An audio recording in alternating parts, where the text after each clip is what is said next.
Good morning, friends, or perhaps good evening, depending on where you're tuning in from around this beautiful world of ours. It's Alvin here, your guide through the twists and turns of the day's most captivating stories, weaving together the threads of news, humanity, and those little sparks of hope that keep us all going. Pull up a chair, grab your coffee, and let's dive into the global tapestry that's unfolding right now.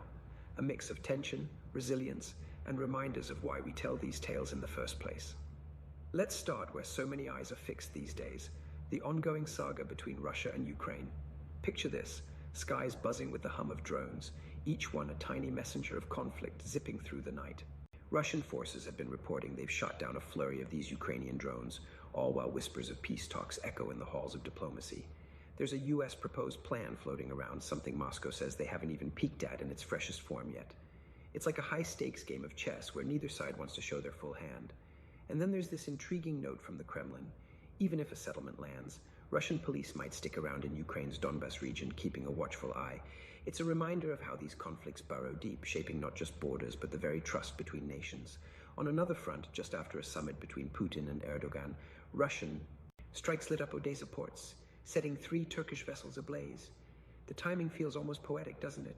A dance of alliances and retaliations, where every move ripples across the Black Sea and beyond. Shifting gears to the heart-wrenching side of things, over in Iran, the news hits like a quiet thunderclap. Narges Mohammadi, that fearless Nobel Peace Prize winner, has been detained by authorities. Her supporters are confirming it, and you can't help but feel the weight of it. A woman whose voice has championed human rights now silenced, at least for the moment. It's stories like hers that pierce through the headlines, reminding us of the courage it takes to stand against the tide. What does it say about a nation's soul when it turns on its own luminaries? These are the moments that linger, urging us to reflect on freedom's fragile flame.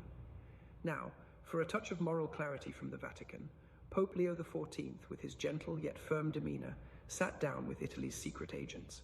He urged them to tread ethically, warning against twisting confidential information into something harmful. Imagine that scene, the pontiff, in his robes of white, speaking to shadows in suits about the higher call of integrity. In a world rife with espionage and hidden agendas, it's a breath of fresh air, a call to remember that power without principle is just noise. Speaking of remembrance, let's turn to Auschwitz, where a new permanent exhibition has just opened its doors. This isn't some distant history lesson. It's a visceral dive into the daily lives of prisoners during the Holocaust. Personal objects, a worn shoe, a child's toy, a faded letter, laid out to tell stories of endurance amid unimaginable horror. Walking through those halls, you feel the echoes of lives interrupted, a solemn pledge that we must never forget. It's exhibitions